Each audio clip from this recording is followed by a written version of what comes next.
ang bagong entity sa Black Clover which has the potential to rival maging ang anti-magic nitong si Asta, which turns out also to be a pet na nitong si Noel. Nagbigay naman sa kanya ng bagong transformation ng Valkyrie Armor Dragon Form.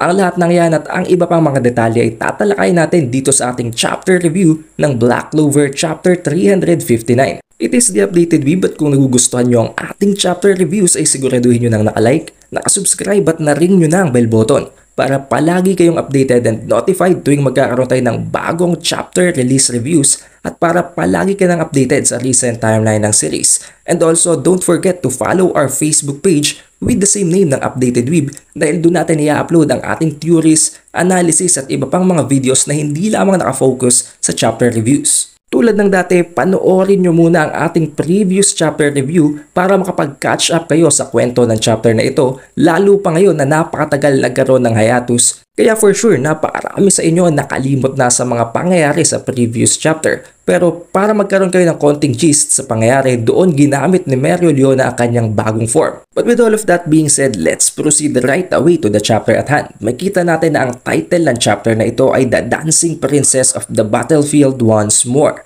At sa pinakaunang panel ay makita naman natin na nafi-feature ang captain ng Silver Eagles na si Nozel Silva. Makita din natin sa sumunod na mga panel na tinutusok or pinipierce na ng kanilang nanay na si Ashie ang kanyang tiyan. So it means nasa dire state na ngayon ang captain ng Silver Eagles at incapable of fighting na siya.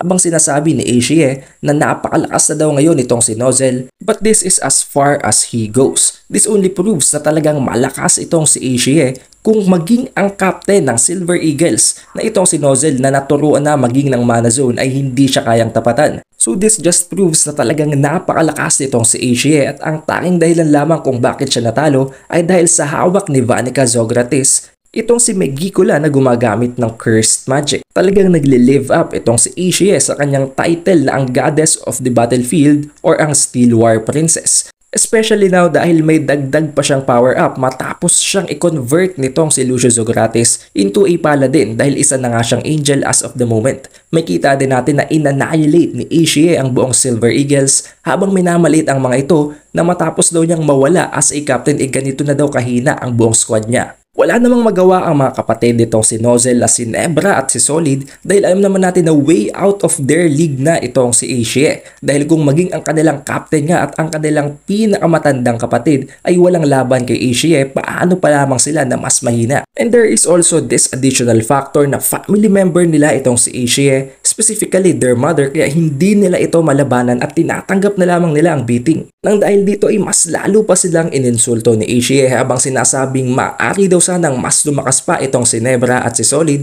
subalit hindi sila nagpursige kaya ganito sila kahina ngayon at wala silang magawa. But still, hindi pa daw huli ang lahat dahil after daw silang patayin ni Ashie ay pwede silang ma-reborn as angels as well at magiging mas malakas pa sila. While also living in a peaceful world wherein si Lucius Zogratis ang mamumuno. And then when all hope seems to have been lost, this is where Noel Silva appears to the scene. Makita natin na nandito na si Noel na napakatagal na hindi nag-appear sa mga recent chapters ng Black Clover. It seems meron siyang pinagdaanan na training arc na dadaanan natin mamaya. Habang sinasabi niya sa kanyang sariling mga kapatid na si Nebra, kay Solid at maging kay Nozel na don't give up. Now this is unexpected pero biglang nagtaka itong si Ashie Silva habang nakatingin siya kay Noel. Habang sinasabing ganito daw ang itsura niya nung siya ay nasa prime state pa. Subalit sinabi din niya kay Noel na isasama na lamang daw niya itong si Noel sa pagpatay para ma-reborn din ito sa bagong world na i-create ni Lucius. Same response naman kay Noel dahil hindi din naman niya inabutan ng kanyang mother dahil namatay na nga ito bago pa siya magkaroon ng wisyo. Nasabi niya dito na naramdaman daw niya ang spirit nito way back nang makipaglaban siya kay Megicula at kay Vanica. Subalit as of now ay ibang entity na daw ang nararamdaman niya na maaring dahilan nga ng pagbago nitong si Lucius Zogratis or sa pag-alter nito sa very personality nitong si Ashie. Now this makes sense dahil hindi naman talaga nagkaroon ng pagkakataon itong si Ashie at si Noel na magkita sa kanilang current timeline dahil nang makita nga nating mamatay si Ashie ay isang sanggol pa lamang si Noel at hindi din naman malalaman itong si Noel ang itsura ni Ashie dahil way back din nga nang mamatay ito ay isang sanggol pa lamang siya. Ngayon kahit alam naman ng captain ng Silver Eagles na si Nozel na malakas na itong si Noel, still He's quite aware na walang magiging laban itong si Noel dito kay Aishie, especially now na wala na sa kanya ang water spirit na si Undine. Dahil dito ay na-confirm na si Undine ay nagbalik na kay Lolo Pechica kaya wala nang power up ngayon itong si Noel kung hindi ang sarili niyang magic. And it is also where it is confirmed na hindi na kayang bumalik pa sa Saint stage or sa Saint form ng Valkyrie Drive itong si Noel nang dahil nga sa wala na si Undine. So instead na magkaroon ng power up itong si Noel, it seemed as if mas lalo pa siyang manenerve. And then there is also a flashback para sa karakter ni Noel. Nakita natin dito na matapos magkaroon ng kumakalat na balita na napatay na ni Lucio Zograte si Asta, ay na-depress itong si Noel habang pumunta siya sa Seabed Water Temple na matatagpuan sa Grand Mana Zone ng Clover Kingdom. Isang lugar kung saan napakalakas ng amount ng mana na maging ang iilan sa mga unskilled na Clover Kingdom Magic Knights na hindi kayang gumamit ng Mana Zone or ng Mana Skin ay hindi kayang pumunta. But still, knowing that Asta will never give up, pinili din ni Noel na wag sumuko habang iniisip na gagawa siya ng paraan para protektahan ng Clover Kingdom so that kung sakaling buhay pa si Asta ay may uuwian nito na maayos na kingdom. And also kung papansinin natin ang mga sumunod na mga panel na ito, hindi lamang mukhang ang mana at ang magic nitong si Noel ang lumakas, kung hindi ang ilang parte pa ng kanyang katawan. And then in the next panel ay nag-appear naman itong si Kahono. Si Kahono ay ang priestess ng Seabed Water Temple. Nasabi dito ni Kahono na may kung anong nangyayari sa loob ng Water Temple.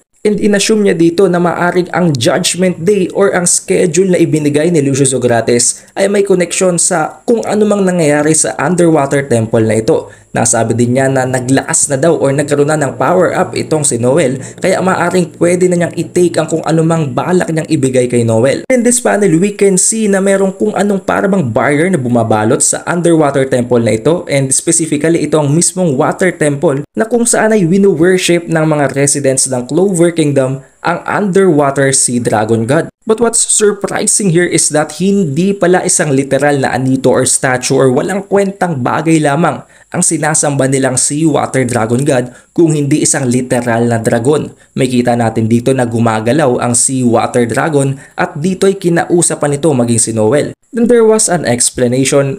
Literal na isang statue lamang sana ang Seawater Dragon, subalit nabanggit at naka-encrypt sa parang mga stone tablets na magigising ang Seawater Dragon God kapag dumating ang napakalaking threat na magpuput sa buong mundo in a huge danger. Na dahilan na din kung bakit nag-wake up na nga ang Seawater Dragon na to sa kanyang napakatagal na slumber. Now although medyo parang hindi pa malinaw ang pagkakasabi dito ng Seawater Dragon God dahil hindi naman ito actually that used to human language, still nasabi nito na matapos daw niyang magising ay kailangan niyang makahanap ng isang strong and worthy contractor, as if kailangan niyang makahanap ng worthy na vessel para mabigyan niya ng kanyang powers. Now we all know where this is going. Alam naman natin na itong si Noel ay nag-excel pagdating sa water magic. Marunong din siyang mag-assimilate maging sa isang water spirit na si Undine, kaya siya talaga ang pinaka-fitting na vessel para dito sa Seawater Dragon God. And then, we proceed sa present timeline. Makita natin dito na lumiit na ang Seawater Dragon God as if isa na lamang siyang napakaliit na pet. Subalit we all know na kahit na lumiliit ang mga entity dito sa Black Clover, still nare-retain nila ang kanilang lakas. Tulad na lamang ni Libe na kahit na napakaliit na ng version napakalakas pa rin, especially pagdating sa anti-magic. Tinawag ni Noel ang Sea God na Leviathan. May kita natin dito na maging ang kanyang sariling grimoire ay nagkaroon ng additional pang mga spells. So it means na hindi lamang buffed na powers and magic and mana ang naibibigay ni Leviathan kung hindi ang additional magic spells pa. Hindi naman nanood lamang ang priestess na si Kahono at ang kapatid nito at tumulong pa silang labanan itong si Aishie habang pinoprotektahan itong si Nozel na butas na nga ang tiyan and maaring sumunod na din ito kay Captain Jack na isang donut na. Nasabi dito nitong si Solid na hindi daw siya makapaniwala na up until now ay unti-unti pa rin tumataas ang level ng power up nitong si Noel, unlike him na matapos ang laban kay Asta ay nanatiling stagnant at hindi na nagkaroon na kahit na anong improvement. And then for the very last panel, we get to see a new form nitong si Noel na tinawag niyang Valkyrie Armor Dragon form.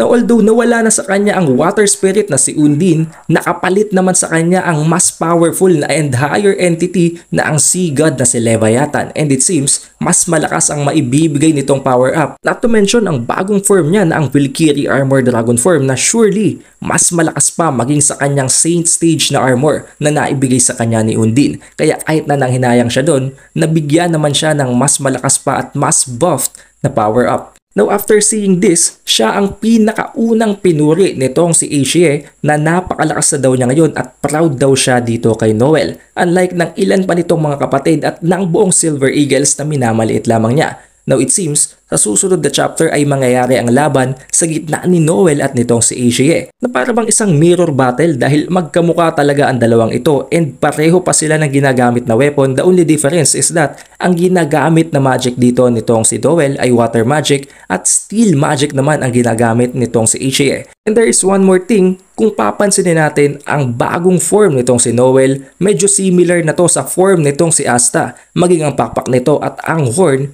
na talagang merong resemblance sa form ni Asta kapag naka-Devil Union mode siya. But I guess that is all para sa ating chapter review ng Black Clover chapter 359. Be sure to leave a like, mag-subscribe na rin kayo para palagi kayong updated tuwing magkakaroon tayo ng bagong chapter release reviews. I hope you guys had a great time watching this video. It is the Updated Weeb and I'll see you on the next one.